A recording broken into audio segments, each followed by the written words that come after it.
Welcome to day 9. Today, let's make a tier list. ഇന്നിപ്പം ഞാനൊരു campus വിസിറ്റൊക്കെ കഴിഞ്ഞ് തിരിച്ചു വന്നിരിക്കുകയാണ്. ഇങ്ങനെ വിസിറ്റിന് പോകുമ്പം കുട്ടികൾ പലതരത്തിലുള്ള സംശയങ്ങൾ ചോദിക്കാറുണ്ട്. ഈ സംശയങ്ങളെയൊക്കെ ഞാനൊന്ന് റാങ്ക് ചെയ്യാമെന്ന് വിചാരിച്ചു, ഒരു ടിയർ ലിസ്റ്റിലായിട്ട്. നിങ്ങളുടെ സംശയങ്ങൾ ഇതിലെ ഏത് കാറ്റഗറി വരും എന്നുള്ള കാര്യം നിങ്ങൾക്ക് ചെക്ക് ചെയ്യാം. ഇത് ഞാൻ കേട്ട ആദ്യത്തെ ഡൗട്ട് 3 കുട്ടികൾ വന്ന് ചോദിച്ചതാണ്.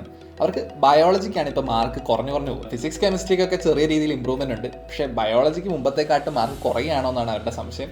അറിയാവുന്ന ക്വസ്റ്റ്യൻസ്, പലപ്പോഴും അറിയാവുന്ന ക്വസ്റ്റ്യൻസ് തന്നെയാണ് തെറ്റിക്കുന്നത്. ചെറിയ കെയർലെസ് മിസ്റ്റേക്സ് ഒക്കെയാണ് വരുന്നത്.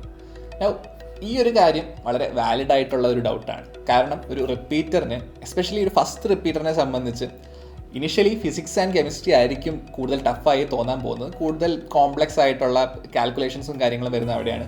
ഇപ്പോൾ ഒബ്വിയസ്ലി കുറച്ചും കൂടെ വർക്ക് ചെയ്യണം എന്നുള്ളൊരു ടെൻഡൻസി ഉണ്ടാകുന്നത് ഫിസിക്സ് ആൻഡ് കെമിസ്ട്രിയിലായിരിക്കും. ബയോളജി തുടക്കം തൊട്ടേ കമ്പാരിറ്റീവ്ലി ഒരു കോൺഫിഡൻസ് തോന്നും. അതുകൊണ്ട് തന്നെ അതിൽ ഒരുപാട് വർക്ക് മേ ബി മുമ്പ് ചെയ്തിട്ടുണ്ടാവില്ല, അത്ര തന്നെ റിവിഷൻസ് ഒന്നും ചെയ്തിട്ടുണ്ടാവില്ല.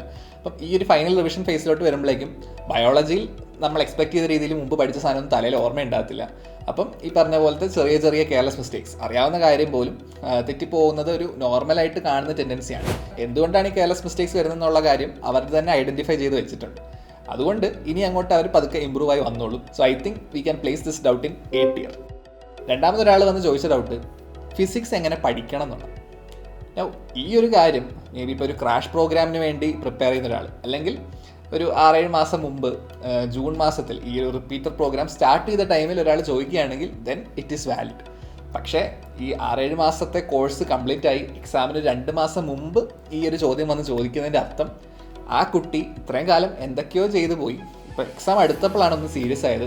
ആക്ച്വലി എങ്ങനെ മാർക്ക് കിട്ടണം അല്ലെങ്കിൽ ഇമ്പ്രൂവ് ചെയ്യണം എന്നുള്ളൊരു ചിന്തയൊക്കെ ഇപ്പോഴാണ് വന്നു തുടങ്ങി. ആ കുട്ടിയെ സംബന്ധിച്ച് ഈ ചോദ്യത്തിൻ്റെ ഉത്തരം അവർക്ക് അറിയാം. കാരണം ഫിസിക്സിന് നമ്മൾ ഇമ്പ്രൂവ് ചെയ്യുക എന്ന് പറയുന്നത് മാക്സിമം ടൈപ്പ് ഓഫ് ക്വസ്റ്റ്യൻസ് ഒക്കെ ചെയ്ത് ഈ പഠിച്ച തിയറി പല ഡിഫറെൻറ്റ് രീതിയിൽ അപ്ലൈ ചെയ്ത് അതിൻ്റെ ഒരു കൺസെപ്റ്റ് ക്ലാരിറ്റി കൂട്ടുക എന്നുള്ള ഈ കാര്യം അവർക്ക് അറിയാം. പക്ഷേ ഇതിങ്ങനെ ചെയ്യണമെങ്കിൽ ഒരുപാട് മെനക്കെടണം. അപ്പം അതിന് വയ്യ, എന്തെങ്കിലും ഷോർട്ട് കട്ട് കിട്ടുമോ എന്നുള്ളതാണ് ശരിക്കും ഈ ഡൗട്ടിൻ്റെ പുറകിലുള്ള ഉദ്ദേശം. So because of that, we can place this in D tier.